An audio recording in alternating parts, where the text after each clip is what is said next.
Hello, very good evening. Welcome to our Thursday sporting show here on Sheffield Live TV. A bit of light relief, hopefully, for Sheffield Wednesday fans following what's been another horrendous week, playing the bottom two in the Championship, albeit away from home, and emerging with a single goal and a single point, losing to the bottom team who climbed off the bottom last night, Luton Town. So we look for a morale boost in circumstances like that, and I think we found just the man, well, just the two men, for the job. And if you want some plain speaking, who better than an ex-bin man and a long-distance lorry driver who will be our double line-up this evening. First, the ex-bin man is Colin Walker. Good evening, Colin. Good evening, Alan. And far more besides. Yeah. And in part two, we'll be meeting a mate of Keith Edwards.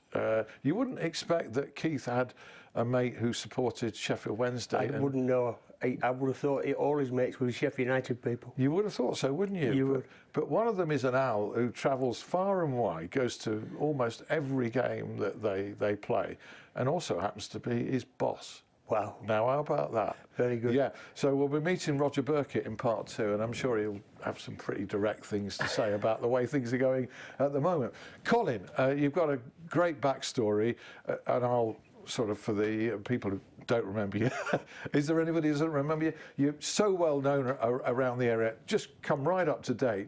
Currently, you're head of academy coaching at Grimsby Town, having had a life in football, played for many clubs, and we sort of reconnected at Penistone Church recently. We did. One of our young players was actually playing for Grimsby Borough, who were playing Penistone Church.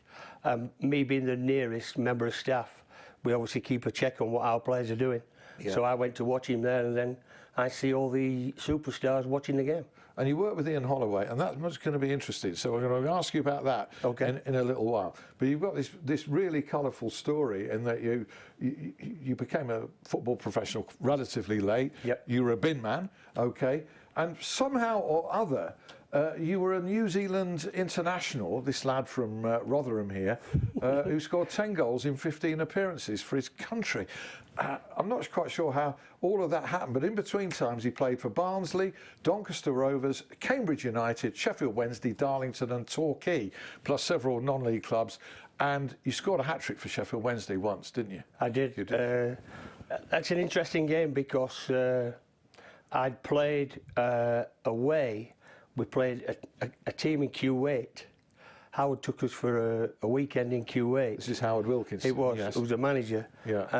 So we went to Kuwait and played this game. And I was the only player that played 90 minutes in 90-degree heat. We then came back, and the weekend after was a game against Stockport in the League Cup. Yeah. And it was held at Main Road, Manchester, wasn't it? I don't think there were many. I think there were more Sheffield Wednesday fans there than there were Stockport County fans. And he told me I was going to be sub for the game. Right. So I sat the first half, watched the game, and I think it was either Carl Bradshaw or David Hurst got slightly concussed, and they were really concerned about sending him out. So they didn't send him out for the second half, and they sent me out. And I managed to score 3 goals. I've still got the ball in the garage. Have you? I have. I think Howard had to buy the ball because at that time I don't think they give balls out. I think Howard Wilkinson bought the ball for me, and I've still got it in a prime spot in my garage. Have you? Yeah. And what a fantastic way to sort of score your only goals, I think. Am I right? Yeah. I played. I made my debut at Tottenham Hotspur. And that is, again, is a Howard Wilkinson story because he used to play 3-4-3. He used to be quite direct and get the ball to the front people. And we used to have three big centre forwards, and it was a really intense game. And him and his staff come up with a plan that we were going to go to Tottenham and play 4-4-2 and pass them off the pitch. I couldn't tell anybody I was playing. He told me 6-7 days before that I was playing in the game, but I could tell my family, but I couldn't tell anybody else that I was playing. No member of staff, no player, no journalist. No, but not even teammates. We did warm up on the Friday. Not even teammates. No, your teammates didn't know. We did warm up on the Friday, and it's a true story. We did warm up on the Friday with Carl Schutz still playing in the game. And then we went down to London, and then he announced a team at 2, and I was playing, and unfortunately Carl wasn't. Was that just an element of surprise for the opposition? It was. That was I was thinking as a forward-thinking coach, and we played, and it's on YouTube, and I watch it quite regularly because it is a really good game of football, and we're playing really good quality football through the thirds, getting it up to the front, and I'm coming into pockets, which was what I used to really enjoy doing, and it was a really good game of football. Clive Allen scored for them, and I think that year he scored 42 goals. Yeah, I remember that. And what was the result of that game? 1-1. 1-1. That was a great point for Sheffield Wednesday at Spurs. And the weekend after, we played Coventry at home, and that was the game where Grizovic scored out of his hands. I remember that. I played 60 minutes that game, never played again. I never played again. What did you do wrong?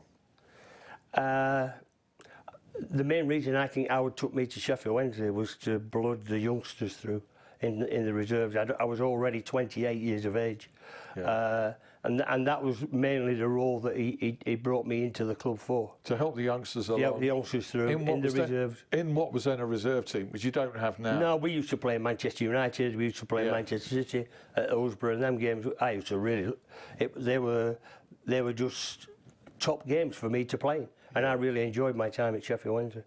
We'll talk as well about Barnsley in a minute, and New Zealand and various other things. Can I just bring you up to date? So we'll chop and change here. Okay. Bring you up to date, not just with your Grimsby role, but you'll follow your former clubs and you'll watch what they're doing. I do. What do you make of it in the Championship at the moment? I mean, it would seem that whatever the rights and wrongs, whoever you blame for it, that Sheffield Wednesday are in a bit of a pickle. It's interesting that obviously when you asked me to come, and I knew this was going to be some of the questions. Yeah. Football's really the fans at Sheffield Wednesday have always been and always will be top class, home and away. And what happens is I think sometimes they feel shortchanged, and players that are playing who don't really know what it is to play for Sheffield Wednesday don't, and I'm listening all the time now, I don't really watch, but it's whether they give their all for them people that are travelling all over the place to watch them play. And your impression is? Well, I think my honest answer is they don't give enough. I think football is a really, I call it Star Trek football. It's football, but not as we know it. They're now waiting for, if they're not going to work for Sheffield Wednesday, they'll get another job somewhere else. But I think that's how football is now. It's not just peculiar to that club. No. Do you think it's across the board that players are going from contract to contract, club to club? They do. Maybe without investing full passion and commitment. My main role is to develop footballers. You want footballers to play for the club that I'm working for. And you've got to set the environment right that they want to give everything for the club that they're playing for. And that's always been my integrity, that we have to do that. What could be better for players, though, than to have over 1,000 people 120 miles away at Luton on a Wednesday night, following sort of a packed-out 4,000, 4,500 at Barnsley on the Saturday? Can you not raise yourself for Well, I think I don't think you should do. I mean, football's all about playing, but I think now there's squads of 25, 30 people. So they'll look to rest people, they'll look to chop and change. In my time, you had a squad of 15, 16, and you did not want to not play, because if you did not play, you might not get back in that team. But of course you don't know, nobody knows, and least of all the manager, what Sheffield Wednesday's best team is at the moment. No, people aren't picking themselves. No, and then some of the sort of the quality players, like the Barry Bannons of this world, who is really a really good top player. If he's not on song and he's not giving what they think he can give, then he might get a bit of abuse from wherever. But I think it's everybody. Everybody's got to work hard for each other. You've got to give more, in your view, not giving enough. And that would appear to be something that Gary Monk has tackled with some of his comments about it being a comfort zone, because you know, we know that they're exceptionally well paid at that club, and they've been on long contracts. A lot of these players got reputations as good players. Yeah, yeah. So I don't think anybody's isolating particular individuals and saying it's your fault, your fault. No. It's more that the overall chemistry It is. And somehow is wrong. it not is. right. And I think that they've had lots of managers coming through. So it can't just be this manager, No, can it's it? not at all. It's there'll be players in that team that might have played now for 3, 4, 5 managers. Yeah. And they do get stale. And once they get stale, I'm not sure they've got now the wherefore to go and play for Sheffield Wednesday. Well, it's not changed for too long, and it has become stale, and it's too big a squad. Mind you, there's a lot of players injured at the moment as well, which doesn't help. There's a lot of people that don't play football that sit in the stand now. Yeah.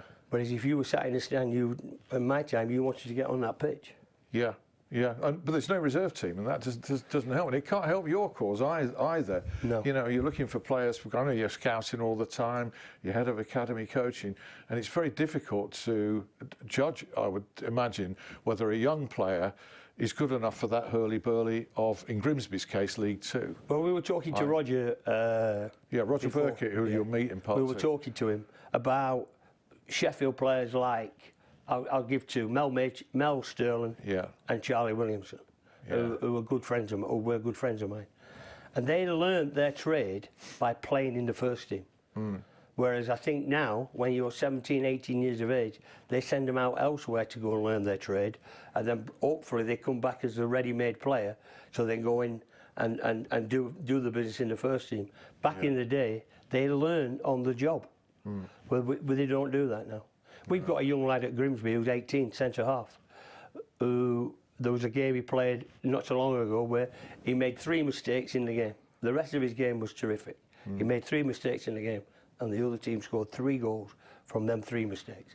But what a great football lesson he'll learn for the next step. For the future. And they used to learn on the job. Mick McCarthy used to tell me that he learned playing alongside John Saunders at Barnsley Football Club. He was 16, 17, and he did it because if he didn't do as he was told, something would happen. So he did as he was told, and he learnt on the job. What would happen?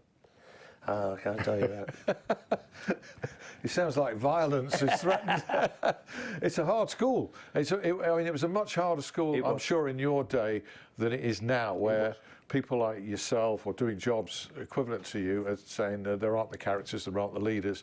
And yet at Sheffield United, there seem to be any number of leaders in that dressing room, and something you don't get so often everywhere, which is just an absolute meshed, Loctite unit. I mean, I've known Chris quite a while. We battled horns when I was manager at York. He was manager at Halifax. Right. And in them 90 minutes, it was like he did at the weekend. I saw him get really angry at the weekend. That was with an opposition player. But we used to have lots of battles on the touchline. But after it was a beer and a chat, and his philosophy in the game was terrific. But his big thing, and I think you can see that all along, is not only is a great coach, he picks the right staff, the environment he creates is absolutely 100% terrific, which means the players that are doing really well and fifth in the league, in the Premier League, were doing exactly the same thing in League One and in the Championship. And they've been together sometime. Exactly, and it's that environment created. Yeah, excellent.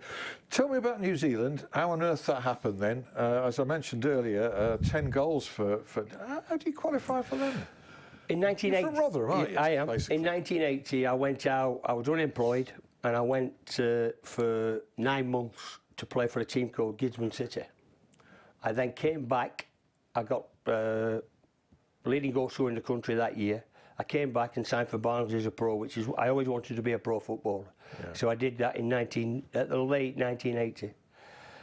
81 was what I call my great time as a player in this country. I played 18 games and scored 12 goals for Barnsley. Really fantastic. I saw one of them. That was in a replay in the League Cup against Liverpool at Oakwell. Okay, against Liverpool, yes? Yes. You scored the first goal of that game. I did. I mean, my debut as a starting the game was the first leg at Anfield at 0-0. Yeah. And I was there but didn't see it. It was too fun. It was a lot of fun. You're telling me the result was 0-0. Okay. I remember that 13, 14, 15,000 Barnsley fans. Yeah. Some of them didn't get there till half time.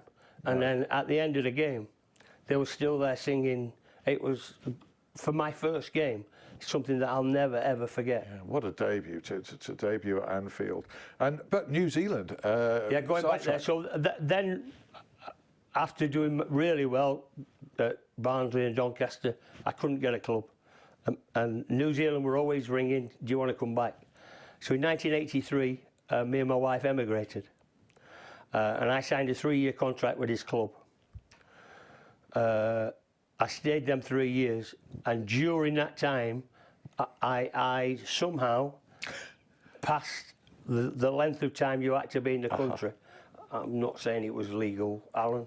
I'm just saying that at some point, back in the time, I gave my passport to somebody, and my passport came back stamped that I could play for New Zealand. So you got 15 illegal caps for New Zealand.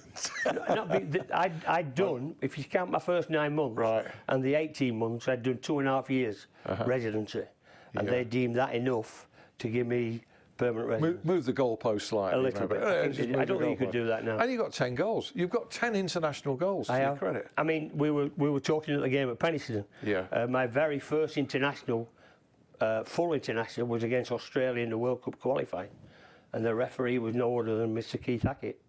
Ah, Keith, yes, president of Penistone Church Football Correct. Club. Yeah, and the reason why I've got a real soft spot for Penistone, I see them occasionally. I mean, for the rest, and don't forget part 2. We're going to broaden the chat out because we're going to get a real dyed-in-the-wool owl here, who travels hundreds of miles, literally, well, probably thousands, in order to watch his favourite team.